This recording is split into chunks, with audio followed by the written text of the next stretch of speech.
নগৰীৰ আপোনাসক যাক ভূপেন হাজৰিকাই কৈছিল যে মোৰ গীতৰ হেজাৰ শ্ৰোতা তোমাক নমস্কাৰ গীতৰ সভা তুমি এইটো প্ৰধান অলংকাৰ আপোনাসক নমস্কাৰ জনাইছো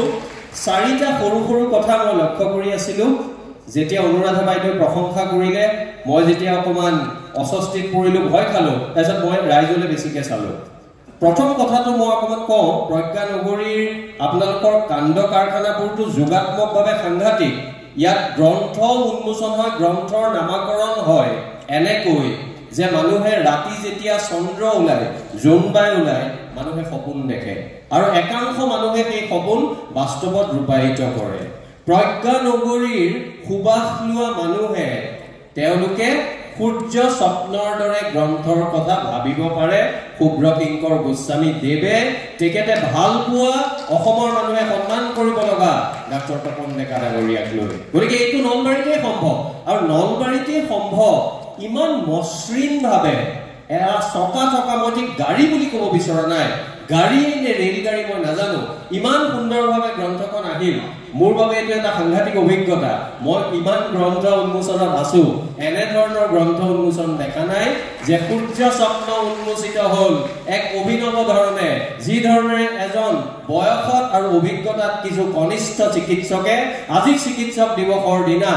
আন এজন পায়োনিয়াৰ হি ওয়াজ এ টয়েন of whole of lower Assam doctor Tapan ডেকা ডাঙৰীয়া সন্মান জনাই তেখেতৰ জীৱনৰ ওপৰত এখন উপন্যাস লিখি উলিয়াই আমাৰ অসমৰ মানুহক উপহাৰ দি আপুনি তৃপ্ত হ'ল আৰু অসমৰ সাহিত্য জগত সমৃদ্ধ হ'ল সকলোকে মই ধন্যবাদ জনাই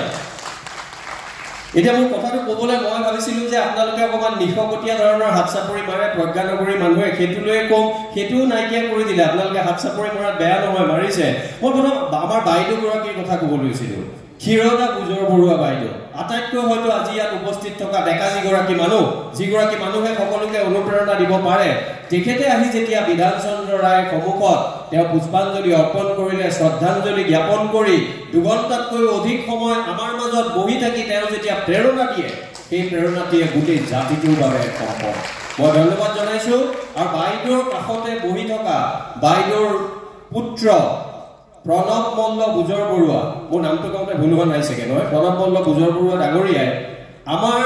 মঞ্চ শুৱনি কৰা তপন ডেকা ডাঙৰীয়াৰ সুপুত্ৰ যশোধন ডেকাৰ বিষয়ে এটা কথা ক'লে যিটো কথা সন্মানীয় মন্ত্ৰী বাইদেউ বা এতিয়া অমৰেন্দ্ৰ নাৰায়ণ দেৱ ডাঙৰীয়াইও কৈছে যে বাহিৰত গৈও ভাৰতৰ বাহিৰত গৈ বিভিন্ন ক্ষেত্ৰত সুনাম আৰ্জিবলৈ সক্ষম হৈছে কম বয়সতে মই মানুহজন দেখা নাই মই সেই যুৱ চিকিৎসকজন দেখা নাই কিন্তু সেই যুৱ চিকিৎসকজনৰ গৰিমাৰ কথা কৈছে তেওঁৰ পৰিয়ালৰ মানুহে নহয় তেওঁৰ কাষত ভাল পোৱা তেখেতৰ খুৰাক বা মামাক সদৃক মানুহ তাৰমানে নলবাৰীত এটা পৰিৱেশ আছে যিটো পৰিৱেশত এজনে আনজনক টানি আনি পেলাই নিদিয়ে আনজনক উঠাবলৈ দিয়ে ধন্যবাদ ইউ আৰ এ ভেৰি হেণ্ডসাম ডক্টৰ অ'কে ভাল লাগিল দেখি গতিকে নলবাৰীৰ এই যিটো কথা মই কোৱা নাই পাঁচটা বুলি সমান নহয় একেবাৰে ভাবি নল'ব চব ভাল তাৰ মাজতে বেয়াও আছে ভাল বেয়া আমি সকলো দেখো কিন্তু এই ভাল কথাটো আমি ক'ব লাগে আৰু এই দুটা ভাল কথাই মোক অনুপ্ৰাণিত কৰিলে তৃতীয় কথাটোত কিন্তু মই অকমান আপোনালোকক কম আপোনালোকৰ হাত চাপৰিটো কম হৈছিল এতিয়া কিন্তু মই কোৱাৰ পিছত মোৰ বাবে নহয় সেই ব্যক্তিজনৰ বাবে দিব লাগিব মোৰ বিশ্বাস অনুৰাধা বাইদেউৰ দৰে সংগীতৰ লগত ইমান নিবিড়ভাৱে জড়িত হৈ থকা আৰু নিজে সংগীত ভাল পোৱা মানুহে মোৰ লগত হয়তো একমত হ'ব জয়প্ৰকাশ মেধি ডাঙৰীয়া